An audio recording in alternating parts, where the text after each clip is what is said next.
ఈరోజు విజయవాడ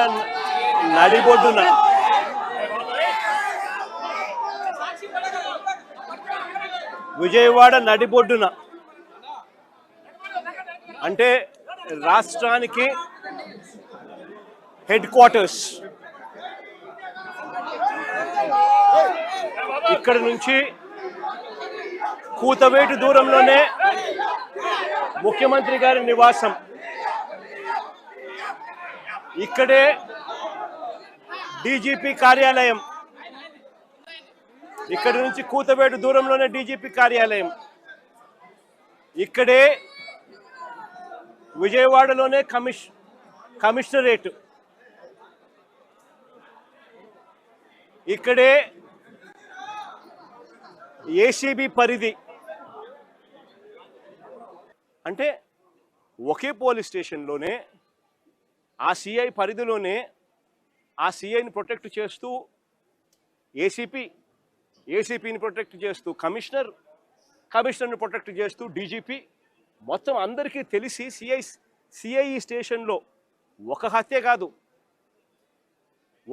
కాదు పోలీస్ స్టేషన్లో ఇలాగనే కొడుతూ ఒకరు చావుకు కారణమైతే ఇంకొకరు ఆత్మహత్య చేసుకుని వీడియో ద్వారా తన మెసేజ్ని తెలియజేసిన పరిస్థితి. నేను ఒకటే చెప్తా ఉన్నా, ఈరోజు సస్పెన్షన్ అంటే ఏంది? టెంపరీగా ఒక పోలీస్ ఆఫీసర్ను డ్యూటీస్ నుంచి తప్పించడం. అంటే ఒక మనిషి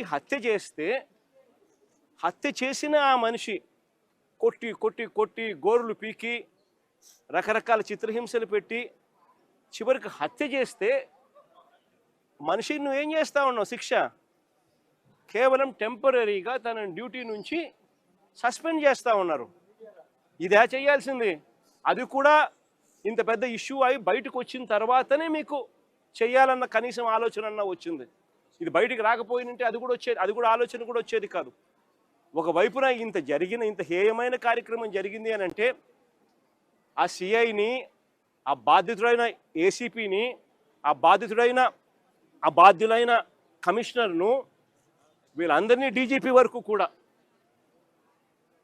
మర్డర్ కేసు ఛార్జ్ చేసి స్టేషన్లలో పెట్టాల్సింది పోయి కేవలం ఒక సిఐని టెంపరీగా సస్పెన్షన్.